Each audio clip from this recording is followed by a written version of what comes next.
this is Mr. Camron Wright, who's here today to discuss his life as well as his book, The Rent Collector. Welcome. Hey, pleasure to be here. Thank you. Yes, sir. You know, starting off, we like to get to know our authors. So tell us a little bit about yourself, if you don't mind. Yeah, no problem. Writing really was kind of a midlife crisis experience for me. So I'm not like an English major. I didn't come through those ranks. English teachers still scare me. It was sort of, like I say, a midlife crisis. I was struggling, trying to figure out what to do professionally. We had a business that we'd sold, and so then I was kind of looking around for what to do. And during that time, my wife would bring books home from a couple of book clubs she was in. And I remember picking them up and reading them and saying, I could write this stuff, you know. And it just happened to work out. That's good. That is good. And during my research, I came across the fashion industry that y'all were involved. Could you tell us a little bit about that? Yeah, we were in the bridal business. That's bridal as in weddings, not horses. Okay, I'm not ready yet. Don't be confused.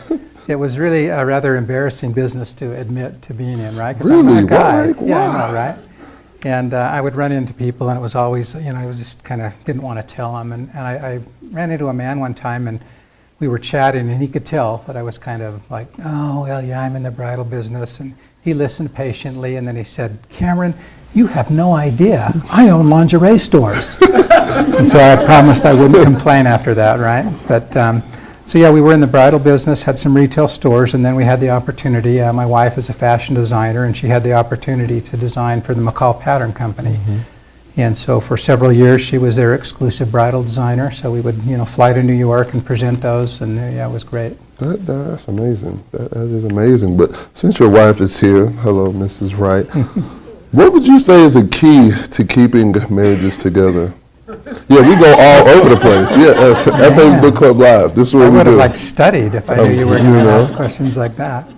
I married up, right? Mm-hmm. And so I'll give you a good example of that. So when I wrote my first manuscript and I didn't know what to do with it, I started to do some research, and I realized you can't send the manuscript to a publisher. You have to have an agent. You can't even send your manuscript to the agent. You have to send them a one-page query letter, and you've reduced your manuscript to a paragraph within that letter. And you hope that they request a copy. And I remember doing research, and I came across an article, and it said that the average New York agent receives about 25,000 query letters a year. Now, of those 25,000, it said they'll request about 100 manuscripts. Of those 100 manuscripts, they'll take on about 10 new clients. So I can do the math, right? I'm thinking, oh, I'm never going to get published. Well, I complained to my wife, and she says, now wait, I want to make sure I understand. So if you don't write the book and you don't send it out, then what are your chances of getting published? Dang it, Hate it when she's right, So that's an example of, the woman I married and why she keeps me going. That's amazing. That's amazing. That is good. Hey, y'all just come on in here, enjoy yourselves. We are on Facebook Live, so, just in case you wanted to know that. So what is your writing process like? Like, how long did it take you to write this book? How many revisions did you have to make? Yeah, with The Rent Collector, it took, honestly, it took a year and 2 weeks. And I say that, and people go, well, how weird. Why would you say a year and 2 weeks? Well, with The Rent Collector, I don't write chronologically. I tend to write scenes as I see them in my head. And so I had these bits and pieces written, big parts of it, but I struggled really kind of stitching it all together into this cohesive story. So much so that I actually reached a point where I just thought, I'm not going to be able to do it. This is too big a story. I'm too inexperienced. And I was ready to put it aside and give up. And then, and so it had taken about a year to get it to that point. And then my first book was called Letters for Emily, and it was several years before. And I had a good friend who was very instrumental in helping me with that book and really kind of the success of that book. Well, he came home one day, he wasn't feeling well, lay down on the couch, and he essentially never woke up. He passed away. And it was at his funeral that I really thought, you know what, Earl was so instrumental in helping me with that first book that I need to give this one more try, if not for anybody's sake, this Earl, for this friend of mine. And so I cleared my schedule. My wife, her parents have a vacation home about 3 hours south, and cleared my schedule for 2 weeks, drove down there, and I thought I'm just going to go one way or another, right? And so I sat down at the computer, and the best way to describe it is like you have these two parts of the story, and you don't know how to connect them. And it's like an idea flies in, as if out of nowhere. It's like right there, you can almost see it. And it's like, oh, yeah, that's a good idea. And so I start typing, and then another idea comes in, and a third, and a fourth, and all of these ideas I was having on how I could make this story work. And I would get up, I would start early in the morning, I'd be typing all day long till late at night, get up the next day, start again. Allison, my wife, called about a week into it, and she said, hey, how's it going, and how's the weather? I said, how's the weather? I had no idea, right? The blinds were closed, there was food in the refrigerator, I hadn't looked outside. Could have been rainy, could have been sunny, I don't know. But long story short, at the end of 2 weeks, I climbed into the car with what was essentially a finished manuscript and drove home. So it took a year and 2 weeks. Right. And to this day, I still look heavenward and say, thank you, Earl. So That is good. Does it usually take you that long for each book? The Orphan Keeper took about a year as well. So it kind of seems to be a pattern. Yeah, roughly about a year. Okay, cool. And you've done 5 books, correct? I've got 5 books out now. Yeah. Are you going to continue? I hope so. Yeah, Okay. I hope so. Are you working on anything new right I've got now? a brand new book. I'm just barely starting, so no promises yet. We'll see how it goes. Can we get an inside scoop? It's a little early. I kind of hate to okay. do that. No It's problem. It's be a World War II story. Ooh, nice. So, but based on as the Rent Collector and the Orphan Keeper, based on a true account. Okay. Okay. Anybody on Facebook Live? No Cool. questions yet, people are just trickling in. All right. Yeah. Come on in here. Because my question is, so you said you've written 5 books, right? Correct. And so at least the 2, well, I've read Orphan Keeper and Rent Collector, and then you said the other one you're writing. So are your other ones also based on true stories, or did you write some that weren't? Yeah, so the question is whether all the books are based on true stories. And my first book, Letters for Emily, was a story that was inspired by my grandfather. He lived to be about 90 years of age. For 85 years, he was like the ultimate grandfather, ultimate person, right? Every weekend, my parents would load us in the car, take us down, drop us off at Grandpa's. He'd take the grandkids on some adventure. The last 5 years of his life, he turned into this mean, ornery, contemptible old man, right? The thing he did do is he would write poetry. For any special occasion, it didn't even have to be an occasion at all, he would write a poem. And before he passed away, he compiled all of these into a big, thick book that he then presented to all the children and grandchildren. And we were so used to it that we just kind of went, oh, yeah, thanks, Grandpa, great. And we put it on the shelf, didn't think twice about it. And it was after he had passed away, for some reason I'd taken it down, I was looking through it, and I thought, why is it that we remember him the last 5 years when he wasn't himself, and not the 85 years, the whole of his life when he was this amazing person. I thought, wait, that's kind of a cool idea for a book. And so hence Letters for Emily is kind of about an old man who doesn't want to be remembered as mean and ornery, and so he's writing poems to his favorite granddaughter, Emily. Now, my grandfather had a favorite grandchild. It wasn't me, But in the story, they find these passwords hidden in these poems, and through those, they're able to find some of his letters and really come to understand the true man. And so Letters for Emily, yes, is kind of based on my grandfather. The Rent Collector is about half and half. Everything that I talk about with Sang Lee and going back to the healer, all that I tried to write exactly as I watched it in my son's documentary. Kind of the fictional part of that story is the literature part, kind of the messages in literature, that whole thing. It just seemed like a logical thing to weave those two stories together. Orphan Keeper is 95% true. Amazing story about Taj in India. It could have been nonfiction, but we only wrote it as a novel because there were things Taj couldn't remember. And so, he would remember, I was at point A, I got to point B, I can't remember how I got from one to the other, and I would say, I know, and I would fill that in. Then the fourth book, Other Side of the Bridge, is really, unlike the others, it's not based on a specific person. It is just pure fiction. Story that kind of revolves around the building of the Golden Gate Bridge, and there's a lot of information about the bridge in that book, and all of that is accurate and historical. It's just not specific to a real person.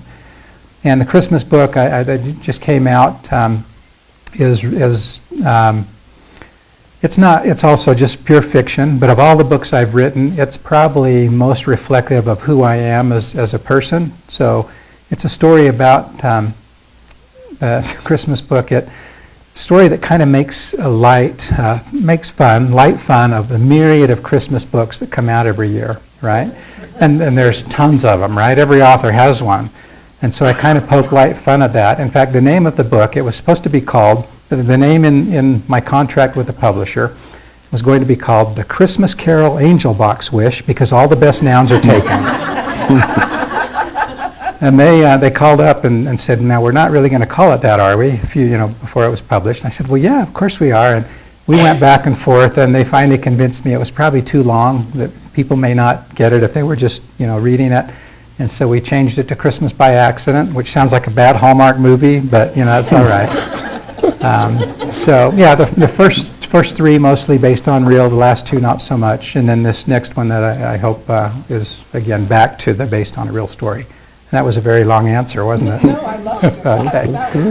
All right. So would you say this book came, or with your son, was it Trevor, who did the documentary? Would you say it came from that, and then you seeing it? So Trevor, I'd written Letters for Emily. I kicked around a couple of other manuscript ideas, nothing that really gelled. And I was a business guy, right? I was busy doing other things. And then Trevor, he was in Cambodia doing some church service, and then he went back and he worked for a group there called the Cambodian Children's Fund, an amazing charity that rescues these kids out of the dump. And then in school, he was a film major. And he and some of his buddies who had been over there with him in Cambodia were also film majors. They wanted to go back and shoot a documentary on this charity. And so they they storyboarded out kind of what they wanted to say, borrowed a ton of expensive film equipment, jumped on a plane and headed over there. Well, when they got there, the guy who started the charity had hired a new person in country to kind of help him run this charity. And she wasn't there when the kids worked for him, and so she didn't really understand why they were there, why they wanted to film this documentary. So even though they technically had permission, she started to make it really difficult and put up roadblocks. And it didn't take but a day or two before Trevor realized, we're here, we've got all this equipment, only so much time, and we're not going to be able to shoot the documentary we came to shoot. We have nothing to shoot. So with that disaster, looming, they wandered down to the Stung Min Che dump. And while they were there, they ran into Sang Lee and her family. And she agreed to let these, crazy Americans who speak the language better than she does follow her family around and document what life was like for them living in a Cambodian garbage dump. And so they completely switched the focus of their film. Their film was called River of Victory. The name of the dump, Stung Min Che, translates to mean, to River of Victory. It's ironic because there's not really a river in the dump and it's not a very victorious place. But their film went on to be nominated for the IDA Awards, International Documentary Association. And so it's kind of the Oscars of documentary filmmaking. So they got to go to LA and ride in a limo and walk the red carpet, and it was really cool. But kind of the lesson that I took watching all this happen was that we have these disasters, right, these problems in our life. Well, in their case, it wasn't a disaster at all. It pushed them into a position where they could make a better film than the one that they had originally planned. There had actually already been other documentaries shot on the Cambodian Children's Fund. So I'm sure theirs would have been a fine film, but it would have been one more on the pile. Instead, because of the disaster, they were able to, like I say, do things they otherwise wouldn't have been able to do. And I think life is like that for us. I think looking back, we usually find that what we think are disasters in our life actually push us into a position to meet somebody we otherwise wouldn't meet, and then perhaps help them learn something we otherwise couldn't have learned. And so it was just kind of this little life lesson. But that said, so he came home, he had hours of footage, he had to narrow it down to a 60-minute documentary. And so in kind of watching some of that footage, the first thought as we were trying to help him decide what to include and what not to include, the thought that rolled through my head was, Trevor, I'm not going to be much help. I don't have anything in common with the people there. And then I start to watch. I fall in love with Sang Lee as a character. Her determination as a mother was just so inspiring. Didn't take very long before I realized, you know what? I have everything in common with the people there. I mean, she wants the same things for her family that I want for mine, that you would want for yours. And it was just kind of this epiphany, this moment of realization of, you know what? We're all just people. And whether it's Cambodia or Utah or California or wherever it may be, we're people. And I think we have more in common than we have things that really bring us together than we do differences that drive us apart. And so, yeah, I just thought, you know what, it's time to write another book. So I took real characters, real people from his documentary, and then like I said, I wove them into this second narrative, this fictional narrative, the story that I wanted to tell, and of course the result was The Rent Collector. So, well, we enjoyed reading it. Now let's get into the book. Okay, let's do. With that answer, do y'all have any questions for Mr. Wright? Yes, ma'am. On our discussion Tuesday night, the question came up about the gangs and Mary's mother who's killed, but then it kind of drops. There's not anything. So was that death enough that the gangs kind of subsided, or? Yes, so they're actually, when the dump was a functioning dump, and when it was a functioning dump, it's since closed, but when it was a functioning dump, there were about 600 families who lived around the perimeter of the dump, who made their living going through the trash. And the gangs were a problem. In fact, when Trevor went back to film, and again, these are kids who are bigger than most of the Khmer people. They lived there. They felt completely comfortable there. He was never really scared or nervous any of the time he'd been in Cambodia. But they were back there filming, and when they were filming, they noticed a kid watching him. He was way far away, and he watched him for a very long time. And all of a sudden, he jumped up, he got on his bike, and he took off. And the lady they were filming watched all of this happen, and she said, "You guys need to get out of here." She said, he's a member of the gang, and he's been watching you for so long to find out how many of you there are, so he knows how many gang members to bring back. They're going to beat you up and steal your equipment. And Trevor said it was really the first time that he was, suddenly kind of nervous. And so they were able to talk to Scott, who was the head of the charity. And when Scott set up the charity there, the first thing he did is he walked into the police station. He looked around. He noticed they had a leaky roof, and so he put a brand new roof on the police station. So from that point on, they had a policeman follow them around when they were filming, and there weren't any problems. But so, yeah, the gangs were a problem, and that's why I wrote about them in the story. The account where the brother is killed, that was actually taken from a news event. And it was not just one time, several times.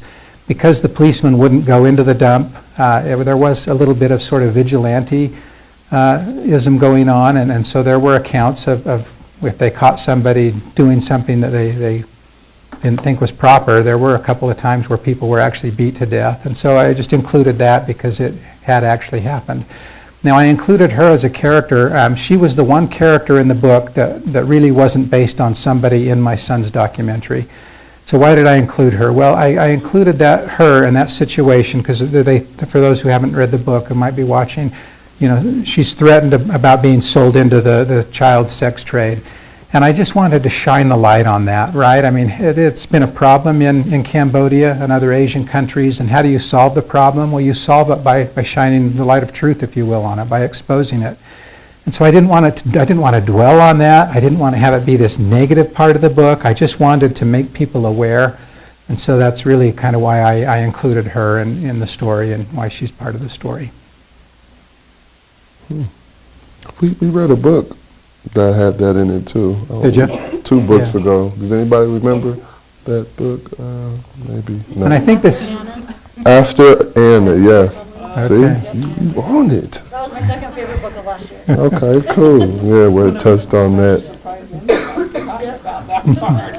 Yeah. Mm-hmm. So, one of the questions that came up, do you believe in luck? Yeah, that's a great question, right? Luck's an interesting metaphor. You good? I think so. Yeah, the story, of course, opens up and Sang Lee, kind of feels like a disaster for her, and then in the end she realizes maybe it wasn't an unlucky day at all. And that kind of harkens back to what I just explained about my son, right? Same message there. They thought when their film fell apart that was a very unlucky day. Little time goes by, they realize it wasn't unlucky at all. It was actually very lucky, and so that kind of repeats. But yeah, luck's. I don't know if I believe in luck or not. I mean, I believe in the saying, the harder I work, the luckier I get. And I guess it depends on kind of maybe how we attack the word luck, what we mean by luck. Certainly there's providence in life. There are things that happen that you just think that's that's a miracle, that's amazing, that helped me. Is that luck? You know, I don't know. Depends on what we want to call it. But that said, you know what, let me draw a good example. This, I'm switching books here, right? But from The Orphan Keeper. Orphan Keeper is a story of Taj, and he goes, amazing coincidences happen in his life. Some, you may call them miracles, right? In every single one of those, it was Taj coming to a dead end, hitting a roadblock, but saying, no, I'm not going to accept that. There's got to be more. And he gets up and he continues and he looks and he works and he struggles until he finds a different path. And that, I think, is really, you know, kind of maybe the best way to approach luck. Yeah, is there luck? Well, yeah, certainly there is providence in life, but it takes a lot of work. You know, it takes a lot of work. How about you? You believe in luck? Do I believe in luck? No. Okay. I don't think I do.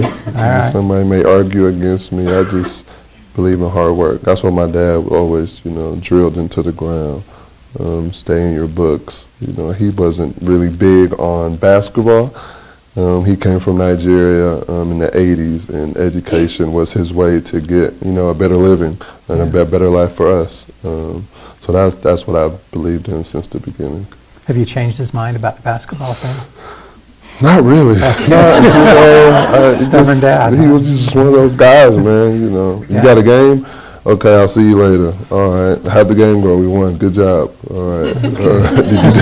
Did you do your homework? No. Okay, let's go do that. You know, so Well, sounds I'm grateful for it. Yeah, you know, back had a great then dad. I didn't understand it, but now I do, and I'm grateful that he made those sacrifices for me and my siblings. That's great. Yes. Yeah. Thank you.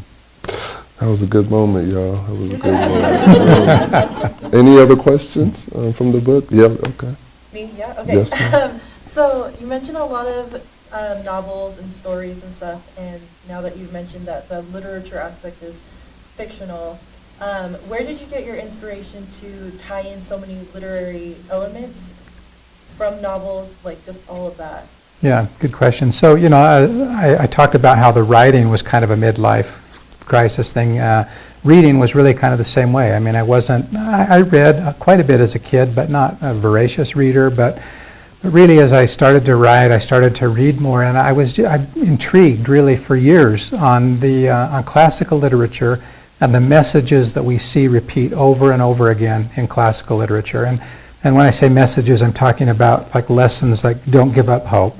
People deserve second chances, kind of these immortal lessons, if you will, that we see. The Cinderella story that I include is a great example of that.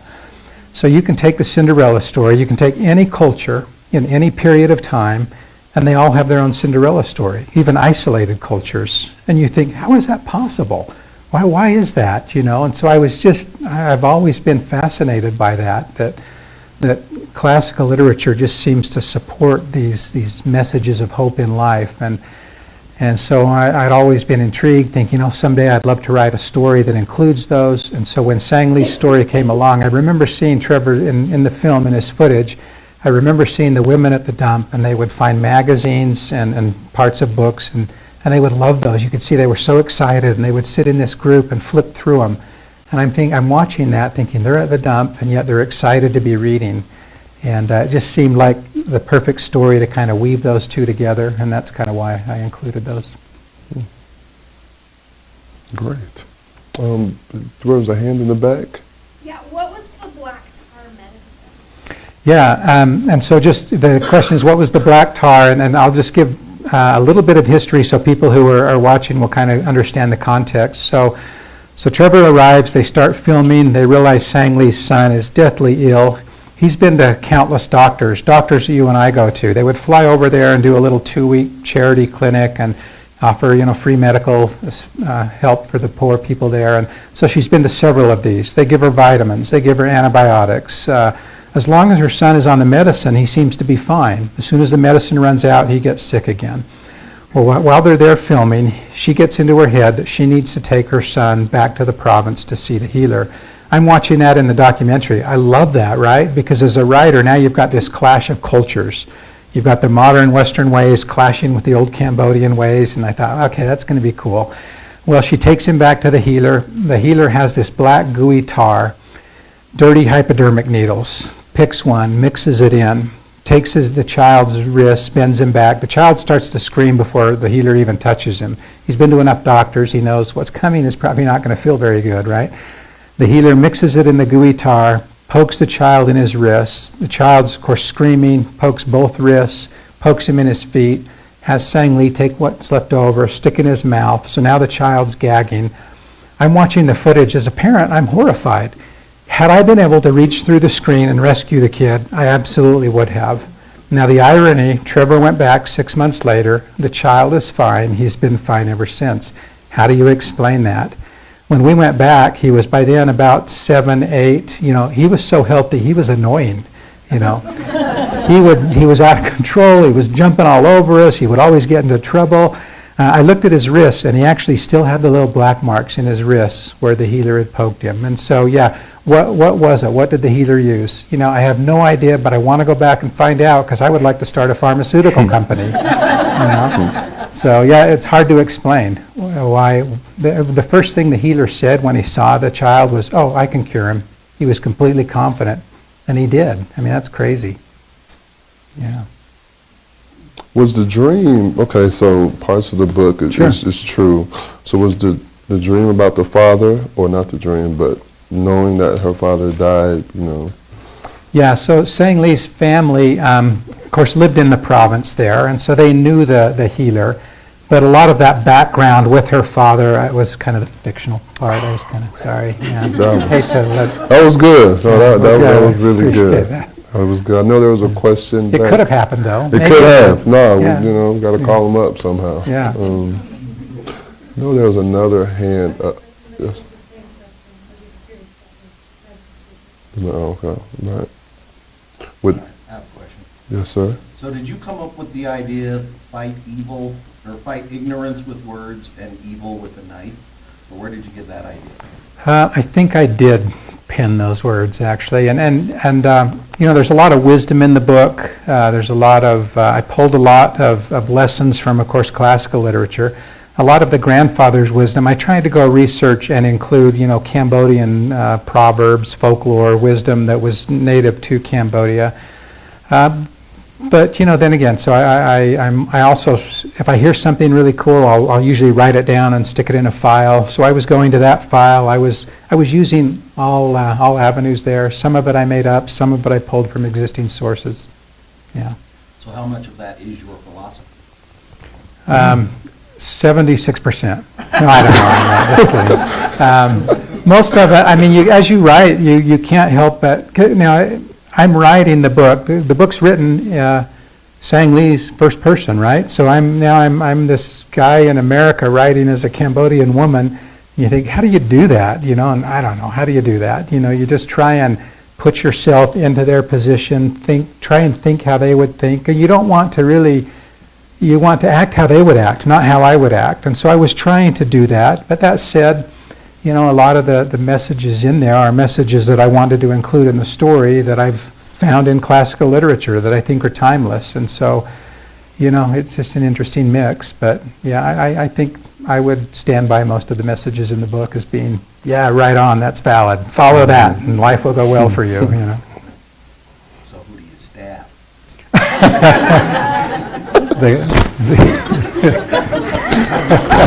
Oh man, I wasn't expecting that. Yeah, that was a good one though. Yeah, that's almost like a bumper sticker. You know?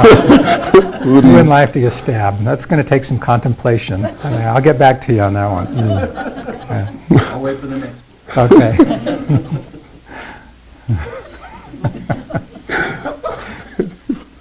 So are all your books first person, and did you consider maybe not writing this first person? Yeah, no, good question, and I did. In fact, most books are not.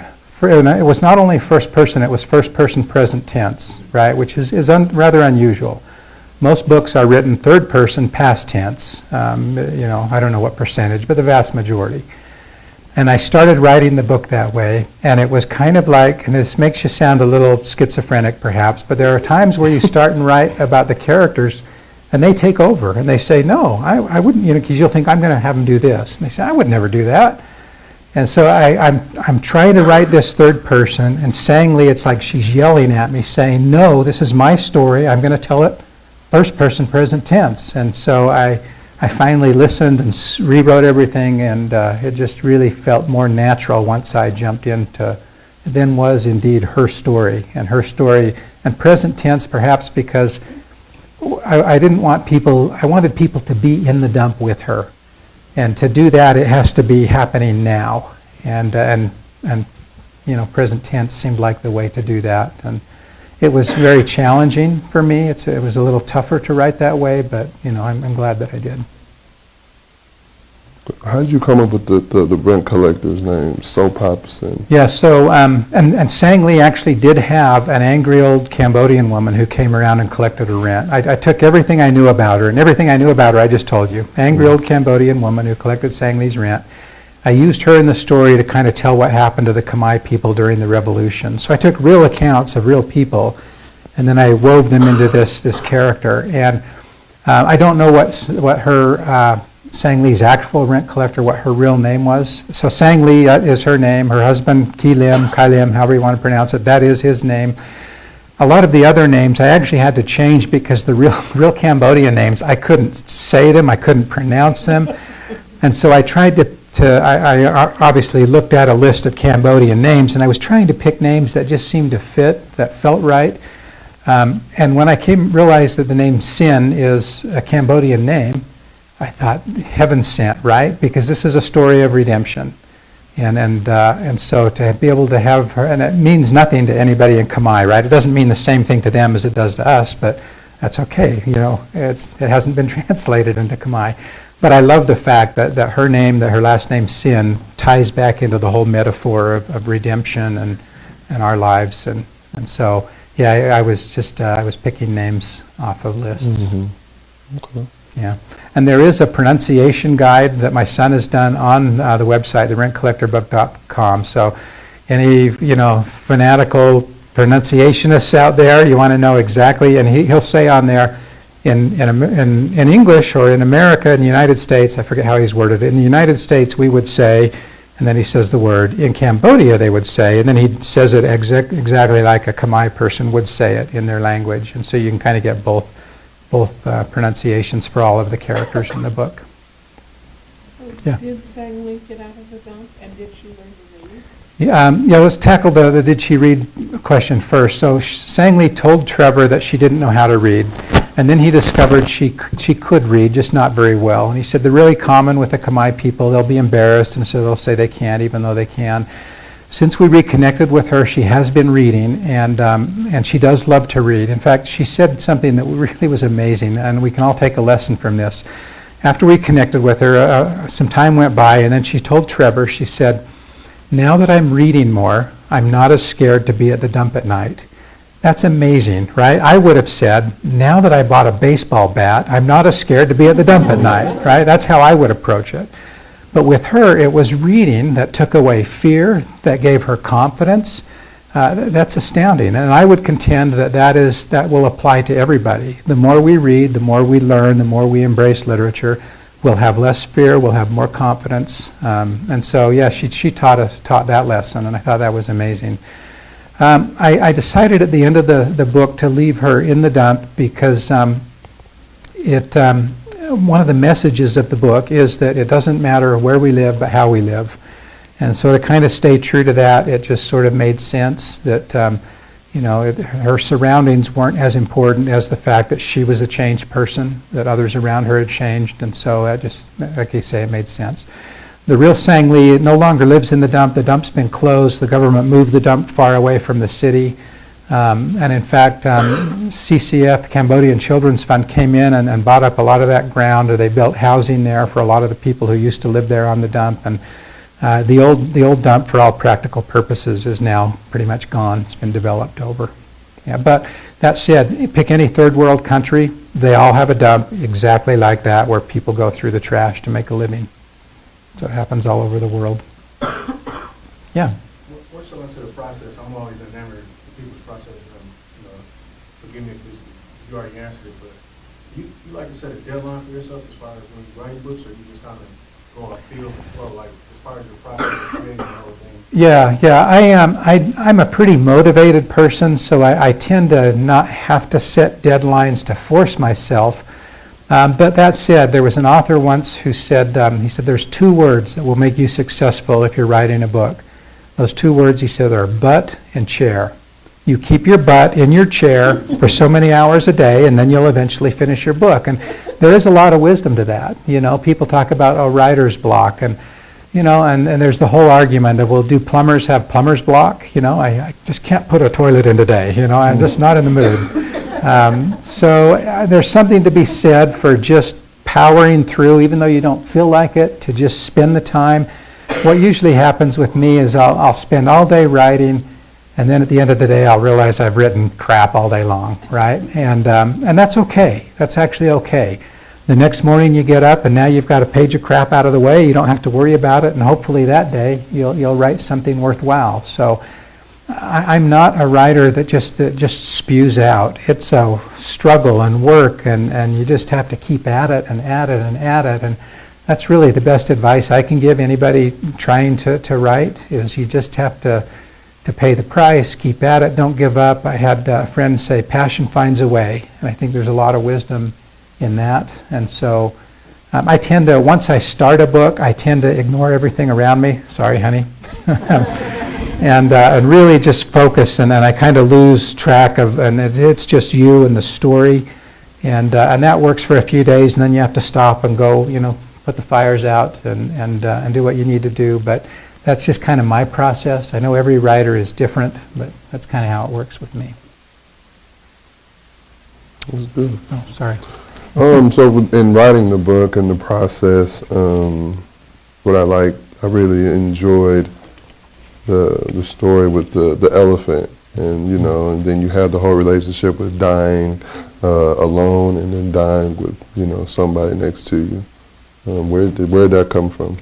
In doing the research for the book, I started, you know, elephants play a big part in the culture in Cambodia, and so as part of my research, I started to read about elephants, and I was astounded to learn that elephants are one of the few animals, they mimic human emotion. And I don't know if mimic's the right word, because I think it's sincere. But like if an elephant is sad, they'll actually cry tears. If they're happy, they'll laugh.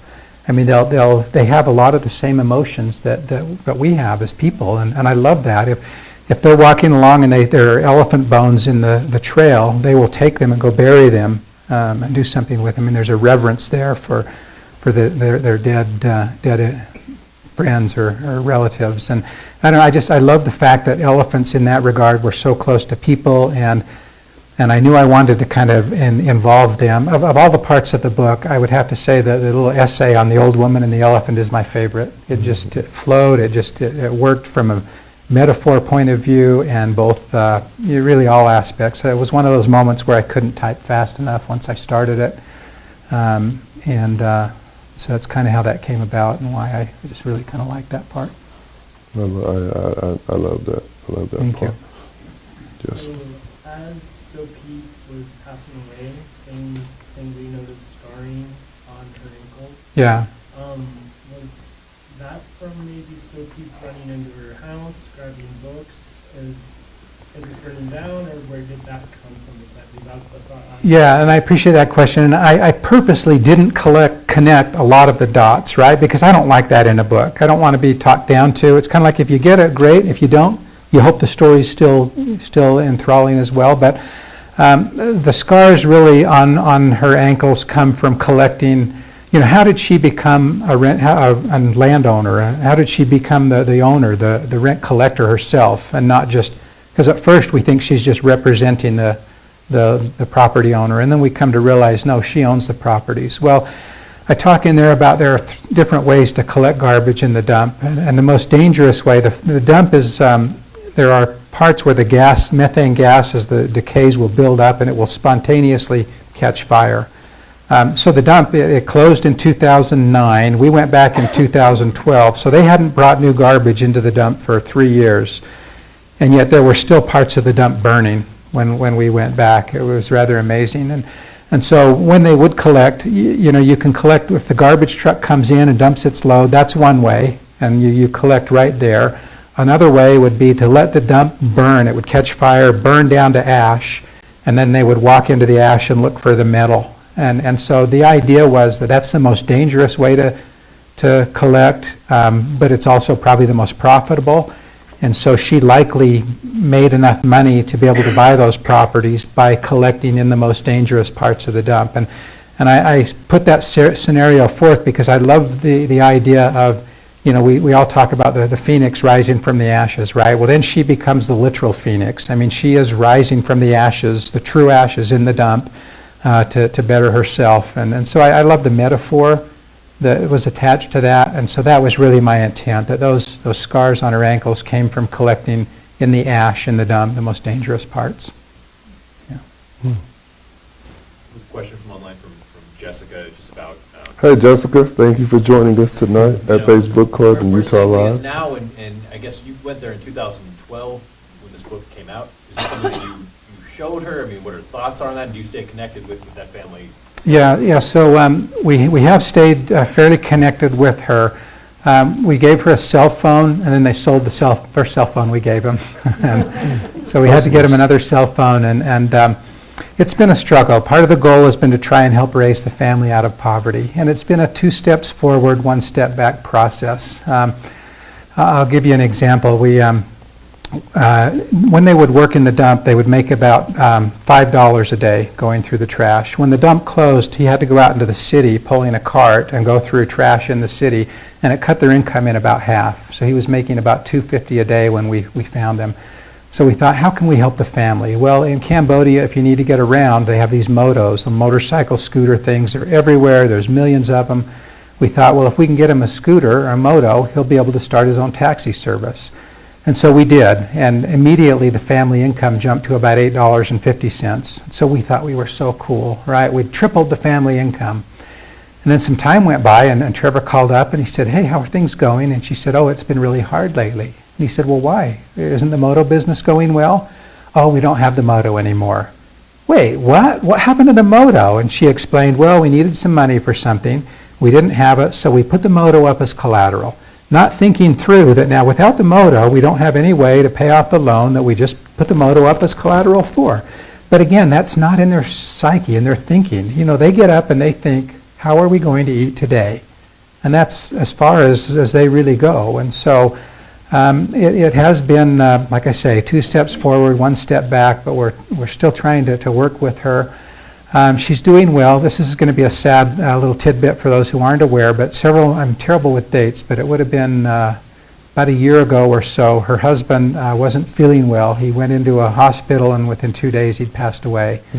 And so she lost him, and so it's been a little struggle for her kind of dealing with that. She's in the province now where she has more family support. Yeah, it's been a little bit of a struggle for her. The good news is that her kids are in CCF, the Cambodian Children's Fund School. They're getting a good education. In the story, I just write about her having 1 child. She actually had 2, but it was easier for pacing and flow to just include the 1 child. She's since had a 3rd, so she has the 3 children, the 2 little girls and the boy. All of them are getting a good education at CCF, and it may end up being the children, a generational thing. It may be the children who end up kind of pulling the family out of poverty.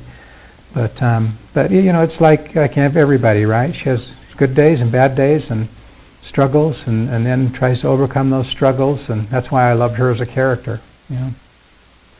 What about Lucky Fat? What happened to him? Yeah, Lucky Fat. So I never got a chance to meet him because when I went back, the dump had closed and the vast majority of people had moved on. But Trevor, he was there filming when Trevor was there. He's this little orphan kid, I guess, and he never wore a shirt. He was kind of heavy set, looked like a little, you know, Cambodian Buddha. But Trevor said he always had a smile on his face, and I saw that in the footage of him. He was always smiling and happy, and so I took what I knew about him, everything I knew about him, I just told you, right? And I used him in my story as the Lucky Fat character. So that's kind of where he came from. In the book, one of the things that it mentions is every story kind of has a number of messages that can be conveyed. I might pick up on a number of them, but I'm wondering, what were the main messages or metaphors you wanted to convey in this book? Yeah, and I appreciate you kind of noticing, there are several, right? And I'll go speak to book clubs and somebody will say, oh, I love this message, and they'll tell me, and somebody, I love this message, and I love that they're different messages. And so it tells me that, okay, maybe you did your job, you know.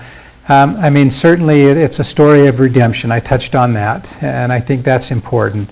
The luck that we talked about, I mean, I think that the message of our disasters, our troubles in life may not be disasters at all, and that they may indeed be the luckiest days we have, and so sort of cherish them, work with them, do your best with them. The importance of learning and reading and literature, I mean, those were all kind of these messages rolling around in my head that I wanted to have come out, that I wanted to convey. Gosh, there's a bunch more, I'm sure, but those are the ones that come to mind right away. Yes. Oh, you should say yes. Oh, no, it's your show. You got it. How much of it is writing and how much of it is research? And not just this book, but I can't remember the title, the San Francisco one with the Irish and the... Right. I think that the research is there just to try and make it more believable. I think most of the effort goes into the writing and putting the words together to where, like, wow, that's a cool sentence. The research really isn't there for that. I think most of the effort, for me, goes into the writing. People say, what's the hardest thing about writing? And I say, putting the words together, you know. So, yeah. Now, this will be different for different types of genres, right? I mean, but for fiction, I think, man, your choice of words and the flow and all of that is really critical. This is very fascinating. This is good stuff. Any more questions for Mr. Wright? Oh, go on. Just when Babson reveals that this is not her given name, she still refers to herself as that when she pens the letter. Why is that? I mean, did she assume that identity so closely that? Yeah. I think, I mean, if you've lived that for the whole of your life, and keep in mind too, as a character, why is she even in the dump, right? Because she's an educated woman. Well, she's in the dump because she's damaged emotionally. I mean, she's watched her family get killed, and she feels responsible for her housekeeper because she could have perhaps done something, and she's only alive because of the decisions this young girl made and sacrificed for her, and so she's ridden with guilt, and so she has all these struggles, and so she feels comfortable in the dump, and so she, you know, it makes sense that just becomes part of her, and that becomes her, and so that's really the reason why. Do you think she forgave herself? I like to think she did, yeah. What about you? You think she did? I think the last scene was powerful when, you know, the family came and, you know, thanked her for the money that she was giving them and sending the kids to school. So maybe, and the fact that Sangley, you know, followed the journals and books and found her. I think so. What about you? Yeah, I think so. I mean, I can't imagine being in that situation and stress that you would make the decision you would make in a stressful situation like that, and the guilt that would haunt you. But you know, just teaching one person to read absolve you of that, and I don't know, does it trickle down absolve you of that? I don't know, but just from my reading of the character, yeah, I think she did forgive herself. Yeah. You know, what I thought she had to forgive was more like Jean Valjean. Jean Valjean in Les Mis hated himself not because of what he did, but because of how he felt. And so my presumption, he didn't get into it a whole lot, but she was pretty down on herself and down on what she had to do to survive. I just figured she was hiding in the dump. Yeah, and I like that. I like that comparison. I think that's pretty astute. So. Well, Yeah. I mean, she had to hide because otherwise she'd have ended up dead. I mean, I don't Right. know for how long she had to, but at least for the beginning part of it. Right. If she hadn't hidden, they'd have killed her too. And you know, it was interesting because I didn't know much about the Khmer Revolution. I was in high school when it happened. I was worried about whether I had the right brand of jeans on, right? Well, while I was doing that, 1 million, perhaps 2 million by some accounts, people were massacred. If you could read, they killed you. If you wore glasses, they would look to see if you had a tan line. And if you did, you were dead. I spoke to one book club, and the lady said, yeah, my neighbor's Khmer. She said he was a little boy. He was walking down a dirt road with his friend. Khmer soldiers approached him, and the soldier had a paper, and he was struggling to read it. And he noticed the kids, and he flagged them down, and he said, I'm having a hard time reading this. Here, can you help me? And he handed the paper to the boy, and the boy took it and looked at it, and then he said, I'm sorry, I can't read. Started to hand it back. His friend said, I can read. The soldier shot his friend dead right in front of him. That's the insanity that went on. It was just a world turned upside down. And so it was fascinating to really research and learn what they went through. I didn't want the book to be about that. There are other stories written about that, and you can find those, but you can't write a story about Cambodia and not have it come into play in some way. And so, yeah, that's why, I used the rent collector character to really kind of bring out what happened there. Yeah. What does the real Sang Lee think about being fictionalized? Yeah, the question is, what does Sang Lee think about being fictionalized? So when we went back and found Sang Lee, and 3 years had passed, but we did reconnect with her. She's not read the story, so I was on the way. We were on the way. I got a call from the publisher saying, "Hey, we've got the first ARC coming off the press." ARC is an advanced reading copy. It's a paperback version. They really throw out really quick. It hasn't been edited yet. But they send it out to bookstores to kind of let them know these are the hardcovers that will be coming out. And so they said, do you want to take it? Absolutely. So I took that over there. And when we found Sang Lee, we were trying to explain that, yeah, the story's written about you, and she wasn't getting it. And she opened up the cover, and she saw her picture in the front, and she just started to laugh. And once she realized, she thinks it's hysterical that in the United States we're reading a book about her living in a dump in Cambodia. She thinks that's funny. She hadn't seen the documentary either, and so we had a laptop, and we were able to play the documentary for her. And as she watched it, she just sat and sobbed. It was very moving as she kind of relived that story and that moment. But so, yeah, this happened too. This was really quite funny. So several months went by, and Trevor was talking to her, and she said, yeah, the weirdest thing happened. She said, so I was walking, again, the dump was closed, but all the trash was still there, right? She says, I was walking by the dump, and I looked up, and I noticed there were some Americans kind of far off, and they were walking towards me. And then I noticed they had your dad's book. And she said, as they approached me, they looked up, and they saw me, and their eyes got really wide. And they got really excited, and they gathered around me, and they took pictures. And Trevor said, well, yeah, that's crazy. Who were they? Do you know? And she said, oh, you Americans all look alike. So have no idea who it was, but really they went to the dump and actually serendipitously ran into Sang Lee. So how crazy is that? Yeah. I mean, that's her truth, so you can't be mad at her. Yes, that's right. Wow, that's good, man. Well, any more questions? We have a question from Zach on Facebook for Cameron, just asking what his favorite underappreciated novels are, just from other writers. Boy, I don't know if underappreciated fits these novels, but like Anthony Doerr, his descriptions are out of this world. He's an amazing writer. The Life of Pi, I love that book. I thought that was amazing. If I'm going to write dialogue, I'll go read some Nick Hornby. His books are, about a boy, high fidelity. His dialogue is crazy good. So, I try and read a wide variety of authors, but those are from just a pure writing point of view, those guys are awesome. Do you watch the movies on these books as well? Yeah. I often do. So, why'd y'all laugh?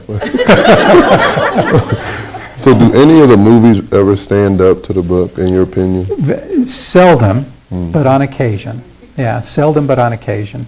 Give us an example, please. I thought About a Boy. I thought the book was phenomenal, but I thought the movie was phenomenal as well. I thought both were done very well. Do y'all have any that y'all really, after reading and watching the movie, was like, oh, that was really good, spot on? Okay. The books are better. Books are always better, yes. Yeah, we tried Gone Girl, didn't go out, didn't do so well. The Circle, I think Wonder pretty much followed the book. I know that's, more younger and stuff, but it pretty much followed the book. Yeah. It was written the same way the book was, a character at a time. Yeah, but I don't know that following the book actually makes it successful. Sometimes books are impossible to duplicate, right? I think they both have to just have, I don't know, they both have to just stand alone, See, my right? boys hated Harry Potter movies because they didn't have enough of Fred and George Weasley in them. So just, Yeah. for why they didn't, yeah. Right. But they don't have the time, the time. Yeah, for it. yeah, exactly. Is sometimes what creates the problem. Yep.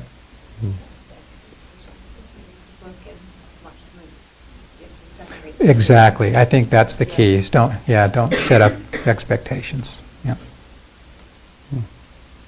That's good. Yes, ma'am. Curiosity, what is your favorite classical literature? My favorite classical literature? It sounded like you said favorite Costco literature. And so I had to think about that for just a minute, They sell a lot of books. Yeah, they do. I love Twain's writing, Mark Twain. I was reading a story of his called Ghost Story. You probably never heard of it, right? It's this little 3-page story. And there were sentences in there where I thought, wait, that's not correct. There's one, I don't know if I see if I can remember it. It said something like, he waited, and then there was another verb. He waited, looked, waited, or something like that. And I thought, he forgot the conjunction. There's no and in there.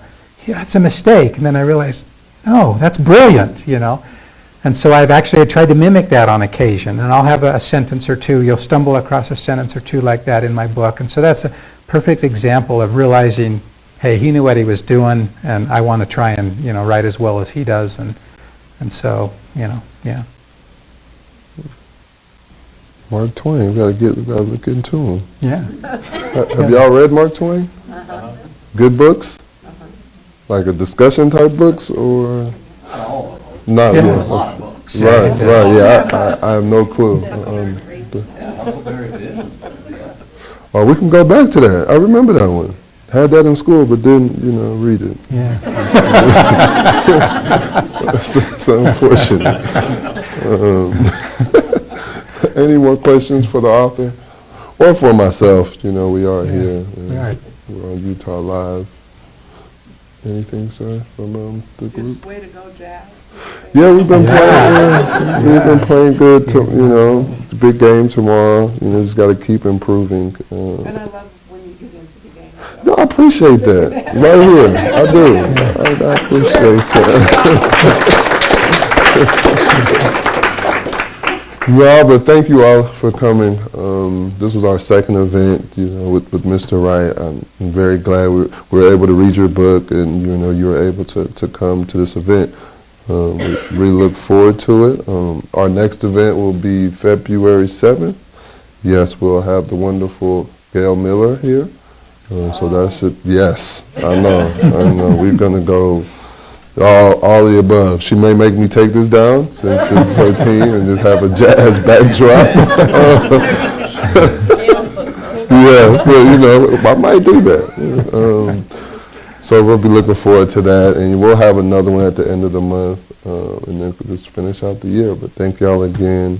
We're reading the book Heavy right now by Keith Lehman. If you haven't gotten it in the mail, please stop by your local Barnes & Nobles or Amazon Prime, as we probably all have, and go pick it up. First discussion is on Tuesday. Thank y'all very much again for coming. Thank you all for tuning into the live stream.